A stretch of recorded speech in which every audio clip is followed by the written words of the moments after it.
प्रणाम। मैं प्रवीण पांडे और आप देखना शुरू कर चुके हैं पंडित जी। हमारा आज का विषय है माँ कामाख्या। माँ कामाख्या से संबंधित आज की वीडियो होगी। आज इस वीडियो में हम बात करेंगे माँ कामाख्या की साधना के बारे में, किस तरह से हम माँ कामाख्या की साधना कर सकते हैं, उनके त्रिअक्षरी मंत्र के बारे में एवं एक वृहद मंत्र के बारे में भी, साथ ही साथ किस तरह से उसे संपुटित करके मंत्र जाप कर सकते हैं उस विषय पर भी हम बात करेंगे। और एक बहुत महत्वपूर्ण बात पर बात करेंगे, चूंकि मेरे पास लगातार फोन्स आते हैं, गुरुजी कैसे हम दीक्षित होंगे, तो इस संबंध पे भी हम वीडियो के सबसे लास्ट में बात करेंगे कि आप अगर मुझसे दीक्षा लेना चाहते हैं तो किस तरह से मैं आपको दीक्षित करूंगा, उसमें क्या सामग्रियां लगेंगी और क्या क्या विधान हैं उसके। तो इन सारे संबंधों को, इन सारे विषयों को इसी वीडियो में हम कैप्चर करने की कोशिश करेंगे। तो बिना विलंब किए वीडियो की शुरुआत करते हैं।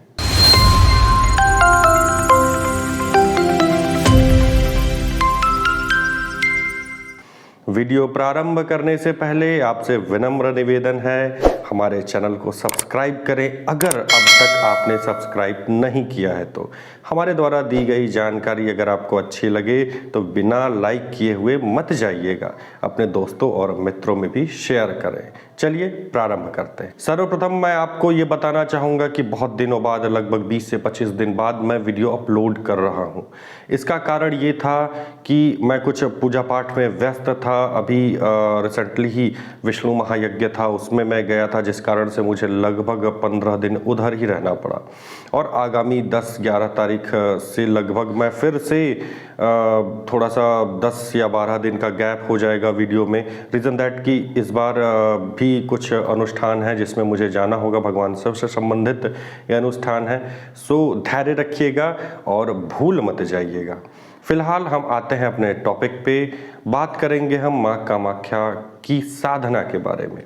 देखिए, सबसे पहले तो मैं आपको ये बताऊं कि लोगों के मन में ये होता है कि भाई माँ कामाख्या की साधना हम कैसे करें, ये तो अघोर विधि से ही हो सकती है, तामसिक विधि से ही हो सकती है। अरे ऐसा कहीं मुझे तो नहीं दिखा कि किस तरह से होगी भाई। अघोर, अब ब्राह्मण व्यक्ति हूँ, अघोर पंथ से मेरा क्या लेना देना, तामसिक चीज़ों का सेवन करता नहीं हूँ। अगर मैं आपको ये साधना बता रहा हूँ तो जाहिर सी बात है कि सात्विक तांत्रोक्त पद्धति से ही नहीं भी इस साधना को किया जा सकता है। अपना विश्वास अटल रखिए, अपने विश्वास को मत खोइए कि भाई अघोर पंथ से ही करना पड़ेगा। नहीं, आप सात्विक तांत्रोक्त पद्धति से भी इस साधना को पूर्ण कर सकते हैं। पर इसमें सबसे बड़ा प्रश्न ये रहता है कि गुरुजी कितने दिनों की ये साधना होगी। भाई ये साधना बहुत बड़ी नहीं है, ये साधना मात्र 21 दिनों की है। पर उस 21 दिनों की तैयारी आप कितनी जल्दी करते हैं या उसमें कितना समय लगाते हैं, ये आपके ऊपर डिपेंड करता है, आपकी मेहनत के ऊपर डिपेंड करता है। ऐसा नहीं है कि आज आपने मंत्र लिया, बैठे, जाप के 21 दिन कंप्लीट, आपकी मनोकामना पूर्ण, मंत्र सिद्ध हो गया, ऐसा नहीं होता है। इसकी तैयारी करनी पड़ती है। कुछ एक ऐसे मंत्र होते हैं जो एक रात की साधना होती है। माँ काली की, अगर शमशान काली की साधना की हम बात करें तो मात्र 3 दिन की साधना होगी ये, परंतु उसकी तैयारी में आपको 1 साल लगेंगे। 1 साल लग जाएंगे उसके तैयारी में। क्या करेंगे आप 1 साल? 1 साल हमें मंत्र जाप करना पड़ता है, हमें अपनी एनर्जी को उस लेवल पे लाना पड़ता है। तब 2 दिन फिर से हम अनुष्ठान करेंगे, तीसरे दिन रात्रि में हम शमशान में पहुंच जाएंगे। तो साधनाएं बहुत टाइम टेकिंग नहीं होती हैं, उनकी तैयारी टाइम टेकिंग होती है। रीज़न दैट कि ये कलयुग है, सतयुग, द्वापर या त्रेता तो है नहीं कि भाई हमारे अंदर बहुत सी सत्य की एनर्जी भरी पड़ी है, हम बहुत पुरुषार्थ वाले हैं। हम इस समय अगर देखा जाए तो व्यभिचारी हैं, झूठ बोल रहे हैं, अपनी दृष्टि पे कंट्रोल नहीं, इंद्रियों पे कंट्रोल नहीं है हमारा, अनाप शनाप खा रहे हैं, तामसिक भोजन कर रहे हैं। और आपको ये चाहिए कि भाई सतयुग के बराबर कंपेयर कर लें तो ये इम्पॉसिबल है। कलयुग है, इसी तरह से 4 गुना हर चीज़ में करना पड़ता है, तब जाके और युगों के बराबर हो सकता है। सो इसकी तैयारी आप कैसे करेंगे? तैयारी इसकी आपको मंत्र जाप से करनी होगी। जो इसका मंत्र है, अगर आप छोटा मंत्र चाहते हैं तो इसका त्रिअक्षरी मंत्र ले लीजिए, तीव्र प्रभाव चाहते हैं उसे संपुटित कर लीजिए। अगर आप वृहद मंत्र को लेकर चल रहे हैं, माँ की मन अभिलाषा, आपके मन में माँ के प्रति श्रद्धा कुछ ज़्यादा ही है, आप माँ की सानिध्यता बहुत व्याकुलता से चाह रहे हैं, आप इनका वृहद मंत्र लेकर चलिए और संपुटित इसे कर लीजिए। इसको आप लगभग 6 महीने तक जाप करिए, खूब कायदे से जाप करिए, अनुष्ठान के साथ में जाप करिए। ऐसा नहीं कि बस रोज सुबह 5 माला जाप कर दिए, नहीं होगा, कभी नहीं होगा। 5 माला, 2 माला, 1 माला, 3 माला, इम्पॉसिबल। बेसिकली मुझे इम्पॉसिबल शब्द यूज़ नहीं करना चाहिए, रीज़न दैट कि मैं इस चीज़ में इंडिकेट नहीं कर सकता हूँ। भाई हो सकता है कि आपके अंदर श्रद्धा, अटूट विश्वास हो। आप जो मैं साल भर में अचीव नहीं कर सका, 2 साल में अचीव नहीं कर सका, वो आप एक दिन जाप करें, आपका इतना विश्वास है, इतनी अटूट विश्वास है माँ में कि वो दूसरे ही दिन ही माँ आपको दर्शन दे दी। तो इस चीज़ में मैं बेसिकली इंडिकेट आपको नहीं करूँगा।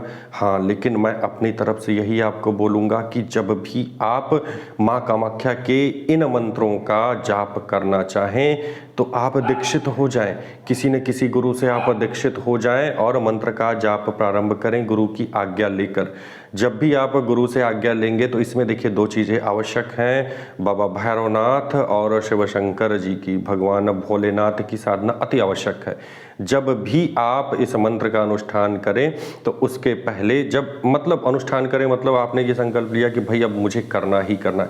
अब सपोज दैट ये एक आध अपवाद छोड़कर कि अब जैसे मान लीजिए होली आ गई, दीपावली आ गई या नवरात्र आ गया, तो उस समय पर आप डायरेक्टली ही, आप दीक्षित हैं, डायरेक्टली इस मंत्र का जाप प्रारंभ कर दीजिए। परंतु अगर आप साधना के विषय में, साधना की तरफ इसे लेकर चलना चाह रहे हैं, अनुष्ठान इसका करना चाह रहे हैं, तो आपको यही चाहिए कि सिद्ध दिनों को छोड़कर आप भगवान शिव की साधना पहले करें, 21 दिन की साधना कर लें, फिर उसके बाद बाबा भैरवनाथ की साधना कर लें या बजरंग बली की साधना कर लें। तत्पश्चात आपको इस साधना में बैठना चाहिए। और इस साधना में कैसे बैठना चाहिए? लगभग आप कम से कम अगर समय लेके चल रहे हैं तो 3 महीने का समय लेकर चलिए। वैसे मैं तो यही कहूँगा, अब देखिए वीडियो में बना रहा हूँ कॉमन पर्सन के लिए, सभी के लिए इक्वल, सबको देखते हुए बना रहा हूँ, एक एवरेज लेके चल रहा हूँ, तो मैं यही बोलूँगा लगभग 6 महीना या साल भर लेके चलिए कि आप साल भर या 6 महीने तक इस मंत्र का जाप करें। उसके बाद आप बोलें कि गुरुजी हमने इस मंत्र का जाप किया, हमें लगभग ये अनुभव होते हैं गुरुजी, तो अब बताएं इसका पूर्ण अनुष्ठान हमें कैसे करना है। तब इसका पूर्ण अनुष्ठान करें। हाँ, मंत्र जाप में आप ये ध्यान रखें कि आपके पास सिद्ध यंत्र होना चाहिए। अब माँ कामाख्या का सिद्ध यंत्र आप कहाँ से लाएंगे? देखिए, माँ कामाख्या का स्वरूप, माँ कामाख्या के गुण माँ काली से मिलते जुलते हैं, और इसके अलावा माँ काली के यंत्र का प्रयोग आप माँ कामाख्या के यंत्र में भी कर सकते हैं। अब यहाँ पे प्रश्न चिन्ह मत उठाइएगा कि कौन सी काली, काली एक ही होती हैं। वो दक्षिण काली ले लीजिए, आप कलकत्ते वाली काली ले लीजिए, या शमशान काली ले लीजिए, या अपनी माँ भगवती काली को ले लीजिए। कोई भी माँ काली हो, माँ काली तो माँ काली है, ठीक है। तो माँ काली के यंत्र को ले लीजिए, उसको प्राण प्रतिष्ठित करवा दीजिए। अगर हाँ, अब देखिए प्राण प्रतिष्ठित कैसे होगा? प्राण प्रतिष्ठित उसको पहले उसे बनाएंगे कैसे? आप उसे भोजपत्र पे बनवाइए, किसी ब्राह्मण से, पंडित जी से बनवा लीजिए। उसको बनवा के उसमें जो भी देवता लोग हैं, भैरव, शिव जी, सबकी स्थापना उसमें होती है, उसमें उनकी स्थापना करवा दीजिए, प्राण प्रतिष्ठा करवा दीजिए। और उस पर उनसे लगभग अब मैं कितनी बोलूँ, कम से कम 21 माला या 51 माला माँ कामाख्या के मंत्रों का जाप उस पर करवा दीजिए। इतना करवा लीजिए, आपका यंत्र प्राण प्रतिष्ठित हो जाएगा। अगर आप ये न कर पावें तब ही मुझसे संपर्क करिएगा, पहले तो आप स्वयं ही से करने का प्रयास करिए। अब देखिए, जहाँ तक ये बात रही कि आप इस साधना को कैसे करेंगे, मैंने आपको बताया कि भाई अगर आप दीक्षित हुए, किसी और से आप दीक्षित हैं, तो आप उनसे सलाह ले लीजिए कि गुरुजी हम कैसे करें। अगर आप मेरे शिष्य हैं तो भाई आप लोग मुझसे व्हाट्सएप पर या डायरेक्टली फ़ोन करके तो टच में रहते ही हैं, मैं आपको बता दूंगा। फिलहाल जो लोग ये वीडियो देख रहे हैं, अगर वो लोग इस साधना को करना चाहें तो देखिए, अगर कोई सिद्ध दिन है तो उस दिन आप डायरेक्टली इस मंत्र का जाप कर लीजिए, कोई इशू नहीं है। परंतु इस साधना को शुरू करने के लिए सर्वप्रथम 21 दिन भगवान शिव की साधना कर लीजिए, उसके उपरांत 21 दिन बजरंगबली की साधना कर लीजिए या भैरवनाथ की साधना कर लीजिए। जब आप ये साधना कर लेते हैं उसके पश्चात लगभग 3 महीने, 6 महीने या साल भर तक इस मंत्र का जाप आप प्रारंभ करिए। जाप कैसे प्रारंभ करेंगे?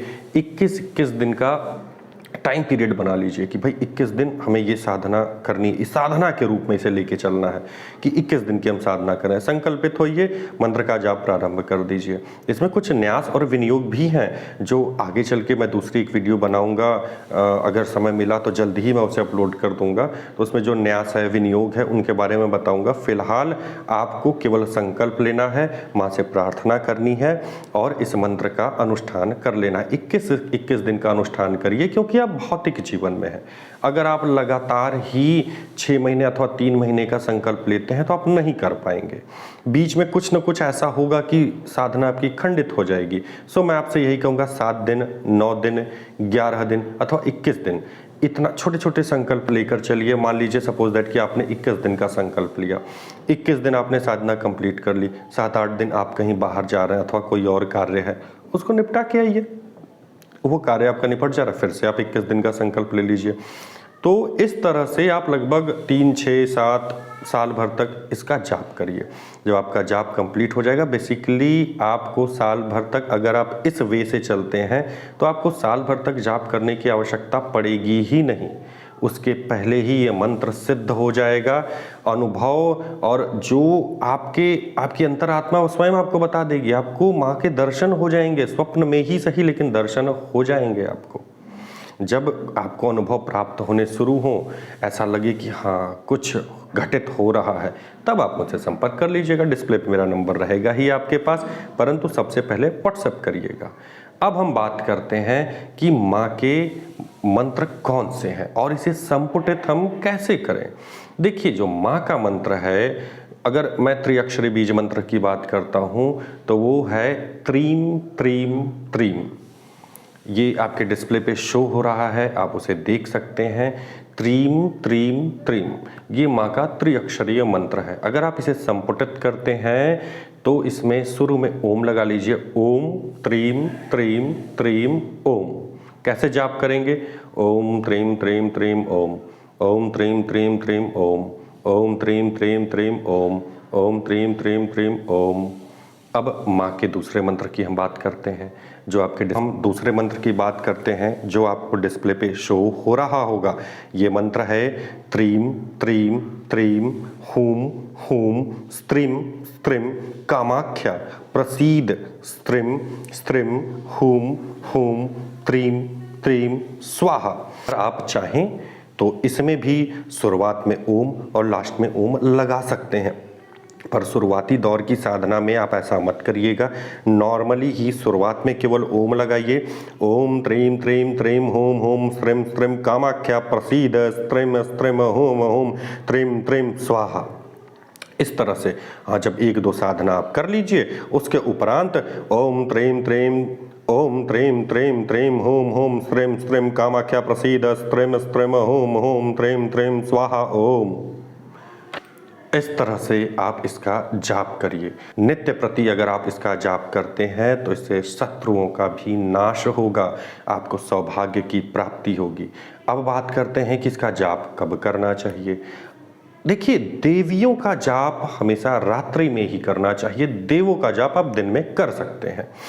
रात्रि में कब? 9, 10, 11, 12, 1 बजे नहीं। आप अपने घर के मंदिर में ही इसका जाप करेंगे और 7 बजे 8 बजे आप अपने हिसाब से टाइम चुन लीजिए और कोशिश करिए कि आप उसी टाइम पर जाप करने बैठें, पूजन में बैठें। हाँ, ये नहीं कि भाई 7 बजे तो एकदम एग्जैक्टली 7 बजे ही आपको बैठना है। अगर देरी हो गई तो अब गुरुजी अब क्या करें, 7:30 हो गया। भाई आधा घंटा 15 मिनट 10 मिनट आगे पीछे चलता है, कोई दिक्कत नहीं, पर ये रोज का शेड्यूल अपना मत बना लीजिएगा, ठीक है। ये यहां तक बात रही साधना से संबंधित। अब हम बात करेंगे गुरु दीक्षा से संबंधित कि आप अगर मुझसे दीक्षा लेना चाहते हैं तो आप कैसे दीक्षा लेंगे, क्या सामग्रियां इसमें प्रयोग में आएंगी। देखिए, इसमें नॉर्मली कुछ पूजन सामग्री होगी, इसमें जो नॉर्मल पूजन सामग्री होगी वो पंचोपचार अथवा 16होपचार विधि वाली पूजन सामग्री होगी। आप मुझे जब व्हाट्सएप पर संपर्क करेंगे तो मैं आपको बता दूंगा। पर इसमें जो मुख्य सामग्री है वो देखिए क्या है। सबसे पहले आपको एक लाल रंग की धोती चाहिए, एक नहीं बेसिकली 2 चाहिए, वो आपके लिए। अभी इसमें 2 तरह की सामग्री होगी, एक आपके लिए और एक मेरे लिए। वो क्यों होगी मैं बताऊंगा। इसमें लाल रंग की 2 धोती आप अपने लिए ले लीजिए, 2 गमछे ले लीजिए, लाल ही रंग का गमछा हो, लाल रंग का आपका आसन होना चाहिए। इसके अलावा एक रुद्राक्ष की माला होनी चाहिए, साथ ही एक गोमुखी भी आपके पास होनी चाहिए। पंचपात्र आवश्यक है, जिसको आचमन पात्र बोलते हैं। एक कटोरी टाइप का छोटा सा तांबे का होगा और उसमें एक तांबे का चम्मच होगा, वो हो, और एक लोटा हो। एक छोटी सी थाली टाइप का ले लीजिए तांबे की, जिसमें माता जी को एक कटोरी रहे, एक छोटा चम्मच रहे, जिससे भोग लगाना है। नित्य प्रति आप उसी में ही माँ को भोग लगाएंगे, आप घर के बर्तनों का प्रयोग उसमें नहीं करेंगे। ये बेसिकली नित्य आपके पूजन में होना चाहिए। देखिए, अब ये तो चीज़ें हो गई आपकी। बेसिकली जब साधना के लिए दीक्षित किया जाता है, जो मेरी प्रथा है, जो मेरे नियम हैं, अगर आप मुझसे दीक्षित हो रहे हैं तो मेरे हिसाब से चलेंगे, न कि और किसी के हिसाब से। सो मैं कैसे दीक्षित करता हूँ, मैं आप ही के द्वारा दी गई पूजन सामग्री का प्रयोग करते हुए पूजन अपने यहाँ कर रहा होता हूँ, और वीडियो कॉल पर आप भी होते हैं, आप अपने यहाँ पूजन कर रहे होते हैं। जिस तरह से मैं बताते रहता हूँ उस तरह से पूजन आप करते हैं। अब ऐसा नहीं कि मैं बोल दिया भैया ये मंत्र कर लीजिए, तिलक लगा लीजिए, नहीं, मैं आपको बताऊंगा कि बेटा तिलक लगाइए। जब आप तिलक लगा रहे होंगे तो मैं उस मंत्र को पढ़ूंगा। अब नैवेद्य अर्पित करिए, मैं नैवेद्य का मंत्र इधर से पढ़ूंगा, आपको बताऊंगा भैया अब नैवेद्य अर्पित करिए। तो इस तरह से मैं पूजन करवाता हूँ। ठीक, अब इसमें देखिए मेरे लिए आप क्या सामग्री मुझे भेजेंगे। मेरे लिए एक लाल धोती गमछा चाहिए, एक आसन चाहिए, एक रुद्राक्ष की माला, ये तो कंपलसरी चीज़ें हो गई। इसके साथ में 5 छोटे बर्तन हो, छोटे या जो भी कुछ आपकी श्रद्धा जैसी हो, 5 बर्तन हो, स्टील के नहीं चलेंगे, फूल के मतलब ब्रास के बर्तन होंगे, भले ही आप छोटे छोटे ले लीजिए। वो बर्तन की आवश्यकता मुझे पड़ेगी, क्योंकि आपके ही द्वारा दी गई सामग्री का प्रयोग करते हुए मैं पूजन करूंगा। साथ ही जो सामग्री होगी, पूजन सामग्री बहुत महंगी नहीं आएगी, 500 रुपये के आसपास की आएगी। वो पूजन सामग्री अलग से होगी, जिसमें चंदन होगा, अगरबत्ती होगी, धूप बत्ती होगी, छोटा पैकेट घी का होगा, बहुत सारी चीज़ें होंगी जिसके लिस्ट मैं आपको प्रोवाइड कर दूंगा। तो अब मेरी ये वीडियो देखने के बाद, ये सामग्री सुनने के बाद फिर भी अगर आपकी इच्छा होती है कि हाँ पंडित जी से हमें दीक्षित होना है, तब ही आप मुझे फ़ोन करिएगा या व्हाट्सएप करिएगा। अब ऐसा ना हो कि मुझे फ़ोन करिए, गुरुजी हमें दीक्षा लेना है, क्या क्या सामग्री चाहिए। गुरुजी कैसे दीक्षा होगा? भैया मैं संकल्प वाली दीक्षा नहीं देता हूँ कि फ़ोन किए बेटा आंख बंद करो हाथ में जल ले लो, बस एकदम चुप ओम करते रहो। अब एकदम चुपचाप आप हाथ में जल लेके ओम करें, बेटा दीक्षा हो गई, पानी नीचे गिरा दो, आपकी दीक्षा हो गई है। एक काम करिए, आप दक्षिणा भेज दीजिए, कितनी 2100 भेज दीजिए। एक काम करिए 5001 रुपये भेज दीजिए। भैया ये सब सिस्टम मेरे पास नहीं है। मेरे पास पूर्ण रूप से पूजा पाठ करके ही दीक्षा मैं देता हूँ। संकल्प वाली व्यवस्था मेरे पास नहीं कि आंख बंद करिए संकल्प हो गया आप दीक्षित हो गए। दीक्षा दीक्षा की तरह होनी चाहिए, मजाक नहीं बनना चाहिए उसका। तो मुझे लगता है आज की वीडियो में बस इतना ही। अगर फिर भी कोई शंका शेष रह गई हो तो आप मुझे व्हाट्सएप कर सकते हैं। डिस्प्ले पे मेरा नंबर आपको शो हो रहा है, लगातार ही वो शो होता है। इसके अलावा आप मुझे कमेंट बॉक्स में भी कमेंट कर सकते हैं। तो एक बार कमेंट करके ज़रूर बताइएगा कि ये आज की वीडियो आपको कैसी लगी। अगर इसमें कोई और चीज़ें छूट गई हैं तो मुझे कमेंट करके बताइए। अगर मुझे लगा कि हाँ वो इसका पार्ट है जो मिस हो गया है तो मैं उसे ऐड ऑन ज़रूर करूँगा। क्योंकि मैं कोई स्क्रिप्ट नहीं लिखता हूँ, मेरे मन में जो होता है मैं उसको बस बोलता हूँ। तो हो सकता है भाई कि कुछ चीज़ें छूट जाएँ, ऐसा हो सकता है, मैं भी इंसान ही हूँ। तो कोई भी परफेक्ट नहीं है, अगर परफेक्ट हो गया तब तो वो ब्रह्मा अहम ब्रह्मास्मि। सो आज की वीडियो यहीं तक, मिलते हैं फिर अगली वीडियो में, तब तक के लिए प्रणाम।